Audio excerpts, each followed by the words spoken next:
Welcome back. You're watching Canadian Innovators. Joining me today is Gina Pappano, Executive Director of Invest Now. Now, Gina, before the break, we were talking about the divestment movement. So tell us about the impact of this movement on Canadian jobs and prosperity. Well, divestment activists want to starve our resource sector of the capital they need to thrive and the capital that they need to provide the benefits that their workers and society in general enjoy.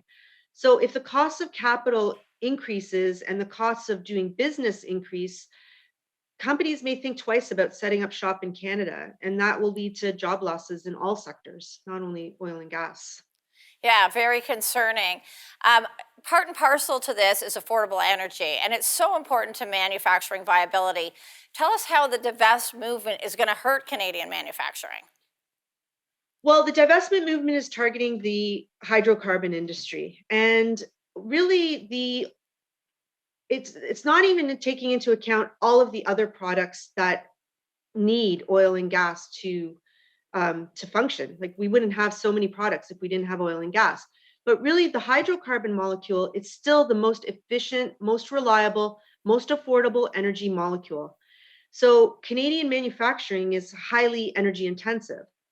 Moving away from hydrocarbons means increasing costs, which means Canadian manufacturing will be hampered and Canadians will be hurt and jobs will be lost.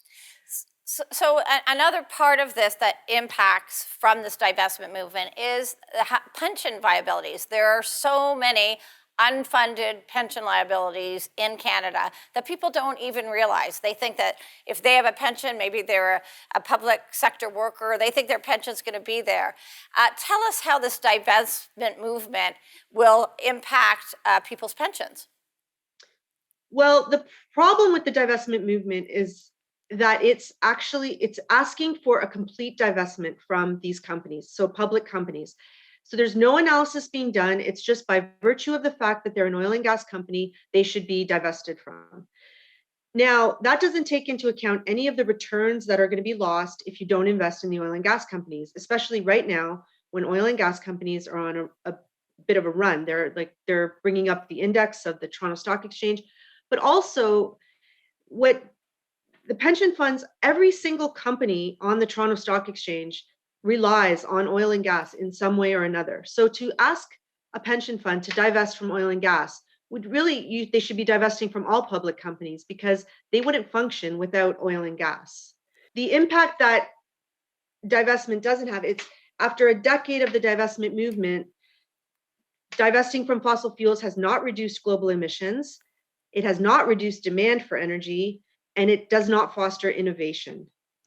So those are the impacts. So talk to us how it could be. I mean, you could have innovation, and in our resource sector, we see that every day. Canada has one of the cleanest resource sectors in the world, and you could have prosperity. Tell us how it could be if the financial markets were not swayed by these divestment groups. Well, as you just mentioned, Canada has some of the highest environmental and governance standards in the world. Our resources sectors are investing in carbon tech and clean tech solutions to reduce emissions. Our resources sectors can play a leading role in reducing emissions, but not without investment. So investment leads to innovation.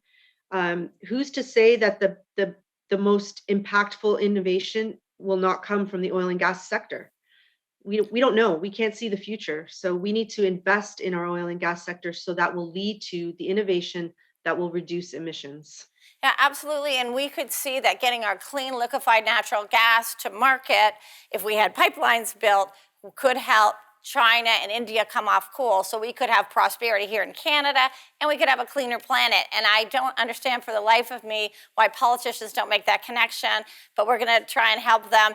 And the financial community should be understanding that if they starve off this, they're actually putting potentially some of their customers out of work because they are working in the oil and gas industry. So we're going to take a quick break, and when we come back, we're going to talk more about what's happening with this divestment movement and how we can stem the tide of our resource sectors leaving Canada.